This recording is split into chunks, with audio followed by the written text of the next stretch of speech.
ദ്വീപ് പോലെ കാണുന്ന ഭാഗത്തെ കെട്ടിട സമുച്ചയം ഒരു നെഹ്റു പവലിയനാണ്.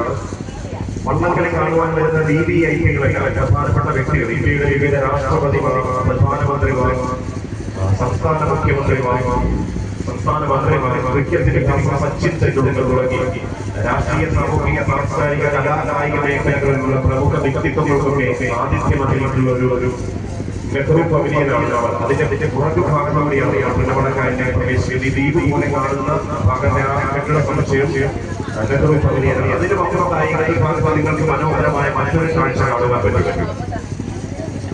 നൂറുകണക്കായ ഹൗസ് ബോട്ടുകൾ പരിപരിയായി അടിഞ്ഞു കിടക്കുന്ന മനോഹരമായ കാഴ്ച. ഒരു പക്ഷേ ഇത്രയും ഹൗസ് ബോട്ടുകൾ ഒരുമിച്ച് കാണുവാൻ പറ്റുന്നത് ലോകത്തിൽ ആലപ്പുഴയുടെ മാത്രമാവും. ഒരു ദിവസം ആലപ്പുഴയിൽ വന്നു പോകുന്ന വിനോദസഞ്ചാരികളുടെ എണ്ണം സംസ്ഥാന ടൂറിസം ഡിപ്പാർട്ട്മെന്റ് ഒഫീഷ്യലായി പറയുന്നത് 10,000-ന് മുകളിലാണ്.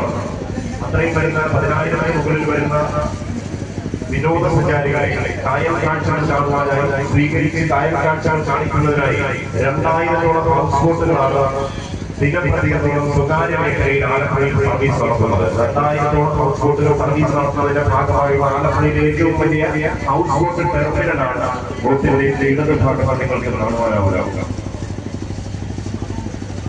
നമ്മളിപ്പോൾ വള്ളംകളി നടക്കുന്ന റൈസിംഗ് പാർക്കിലൂടെയാണ് സഞ്ചരിക്കുന്നത്. 1,200 മീറ്ററാണ് ഈ റൈസിംഗ് പാർക്കിന്റെ ദൈർഘ്യം. ബോട്ട് റൈസ് അതിന്റെ ഫിനിഷിംഗ് പോയിന്റ് നമ്മൾ പിന്നിടുകയാണ്.